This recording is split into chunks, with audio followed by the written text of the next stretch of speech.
આપણી આંખની અંદર નેત્રમણી શું કામ કરે એના વિશે આપણે સમજીએ કે પહેલાના સમયમાં જ્યારે મોતિયાના ઓપરેશન થતા ત્યારે નેત્રમણીની શોધ નહોતી, તો ત્યારે પણ મોતિયાના ઓપરેશન તો થતા જ હતા.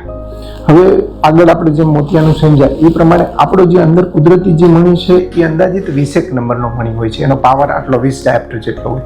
હવે જ્યારે 20 ડાયોપ્ટર વાળો મણી ના મૂકીએ તો આપણે અહીંયા 10 નંબરના આગળના ભાગમાં ચશ્મા પહેરવાની જરૂર પડતી હોય. જે મોટા પહેલાના સમયમાં આપણે જોયું છે વડીલો જાડા જાડા કાચના બે આંખમાં ચશ્મા પહેરેલા હોય, એ એફેકિકાઈ કહેવાય કે જેથી કરીને એમાં મણી મૂકેલો ન હોય પણ એ ચશ્માથી એનું વિઝન ક્લિયર થતું હોય.